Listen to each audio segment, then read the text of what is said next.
Hello दोस्तों। आज की कहानी है बेटी एक अमानत। दोस्तों, अब हर सप्ताह सोमवार, बुधवार और शनिवार आपसे मिलेंगे एक नई कहानी के साथ सुबह 11:30 बजे।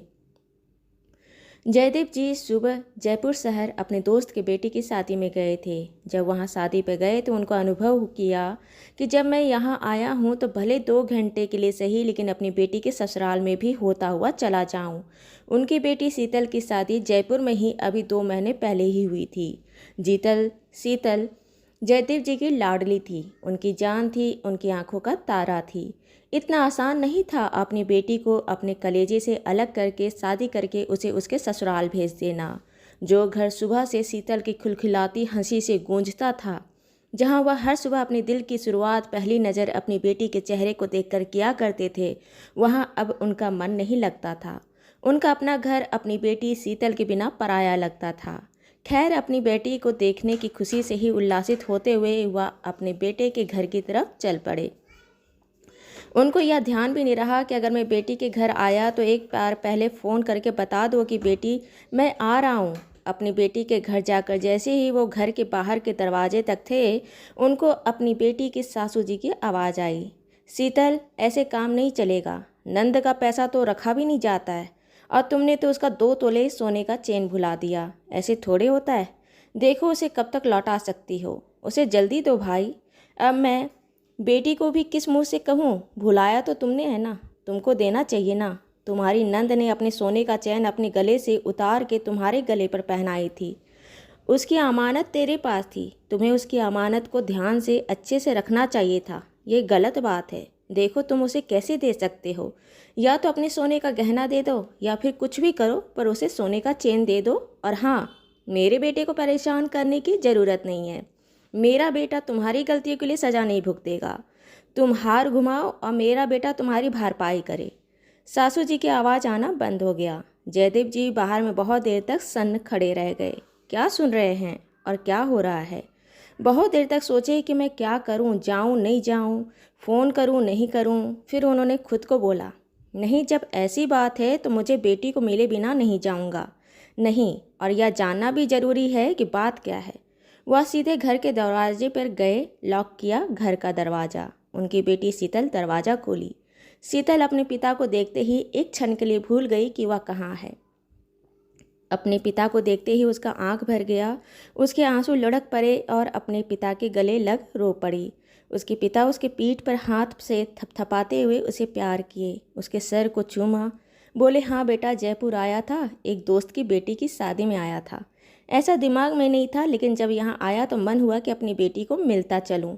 पापा आइए ना। जयदेव जी अंदर आकर बैठ गए। उसके सास ससुर जी, शीतल के पति, तीनों आकर उनसे मिले। तीनों बैठ बातें करने लगे। थोड़ा बहुत आधा घंटा बैठने के बाद जयदेव जी शीतल को बोले कि बेटी, तेरे से कुछ बात करनी थी। शीतल के सासू जी शीतल को देखकर कहे, हाँ बेटा, पिता बेटी बैठो, बातें करो। बाहर माली आया है, मैं बाहर गार्डन में जाती हूँ। ससुर जी पेपर ले कमरे में चले गए और पति अपने कमरे में चले गए। शीतल जी के साथ जयदेव जी वहाँ बैठे रहे। जयदेव जी ने अपनी बेटी के सर पर हाथ रखते हुए कहा, बेटा, अगर मैं कुछ पूछूंगा तो तुम सच सच बताओगी? शीतल ने हाँ में सर हिलाई। जयदेव जी बोले, तुझे तेरे पिता का वास्ता सच सच कहना। तेरी सासू जी अभी यह 2 तोले का सोना अमानत क्या कह रही थी? क्या बात है?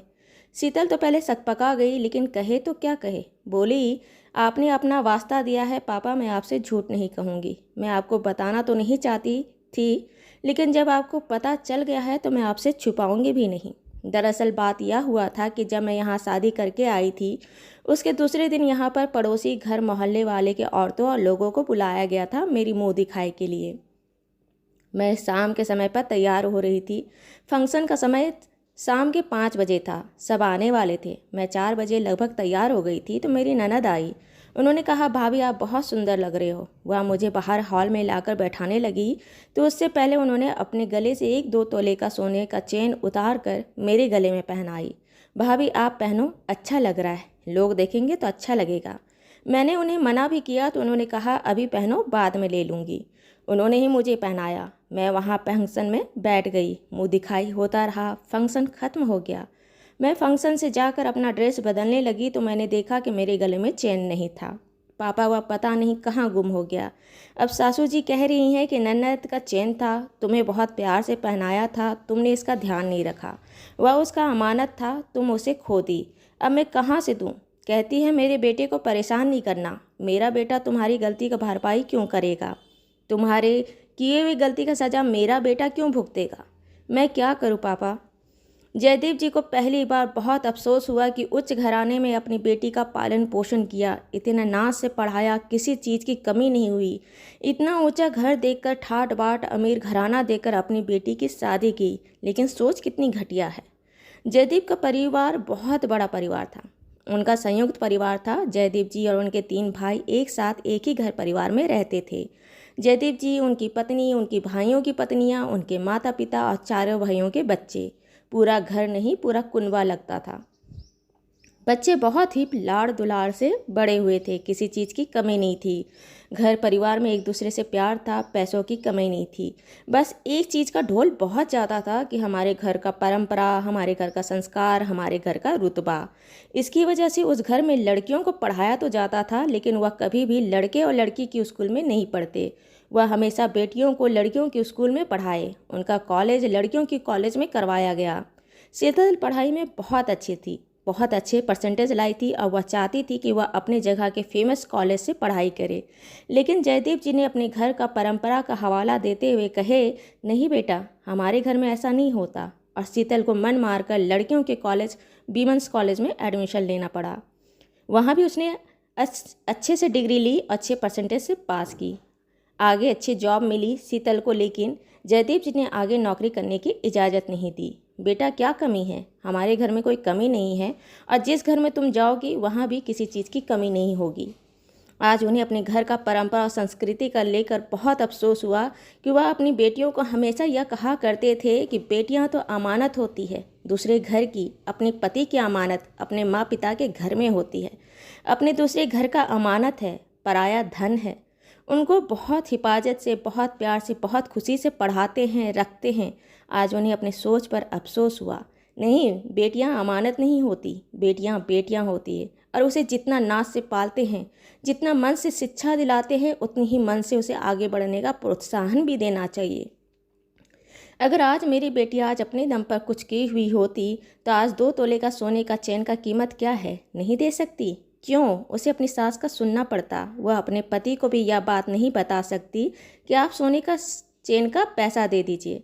अगर पति पैसा नहीं दे सकता, खुद उसके पास पैसा नहीं है, तो वह क्या करे। अपने शादी के बाद वह अपने माँ बाप के सामने मुंह खोलने में हिचकती है। वह क्या करे, कहाँ जाए, सिवाय ताने सुनने के। सोच जयदीप जी शीतल को कहे कि जा बेटा अपने सास ससुर को बुला लाओ। शीतल ने अपने सास ससुर और पति को बुला लाई। बोली, पापा जी जाने वाले हैं। जब वह तीनों वहां पर आकर हॉल में बैठ गए तो जयदीप जी ने कहा कि बेटी, तुम वह बता रही थी 2 तोले का सोने का चेन खो गया है, वह मिल गया क्या? शीतल सन रह गई। उसके पिता ने अचानक से ऐसे पूछ लिया, क्या करे। वह झिझकते हुए अपने पति की तरफ देखी, अपनी सासू की तरफ देखी और फिर ना में सर हिलाते हुए कही कि नहीं पापा। जयदीप जी ने अपने पॉकेट से एक चेक निकाले, 1 लाख का चेक काटा और अपनी बेटी को देते हुए कहे कि बेटी यह ले, नंद का अमानत था तेरे पास, तुम उसे संभाल नहीं सकी, गिर गया तो नंद का अमानत को लौटा दो, या तुम्हारा फर्ज बनता है, और तुम्हारी गलती की भरपाई तुम्हारी पति करे या तो शोभा नहीं देता।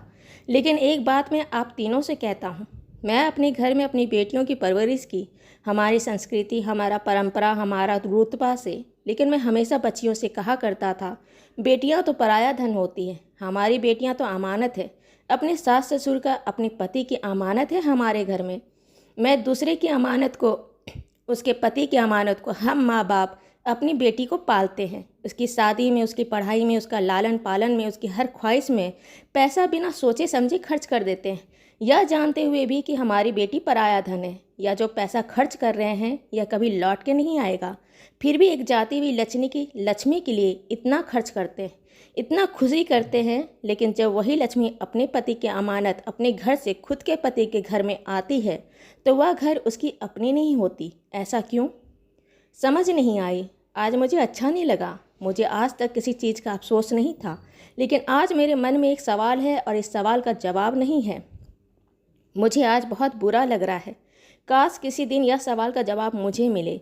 शीतल का पति जो वहाँ पर बैठा था, उसे इतना ज़्यादा पता नहीं था कि घर में क्या चल रहा है। उसे पता था कि शीतल के हाथ से 2 तोले का सोना खो गया है, लेकिन उसकी माँ उसे क्या कह रही है, क्या नहीं कह रही है, वह नहीं जानता था।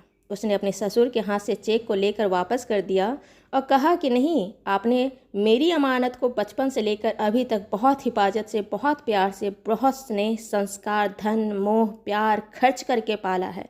उस अमानत को सहेज कर रखा है। आज वह अमानत मेरे पास लौट के आई, मेरे पास आई है तो वह मेरी है, और उसकी हर गलती की सज़ा, उसकी कामयाबी में मेरा हाथ होगा। उसकी गलती में मैं उसकी सज़ा का भागीदार भी हूँ। मेरी बहन का चैन खो गया है, उसका पैसा या उसे सोने का चैन मैं बना कर दूंगा।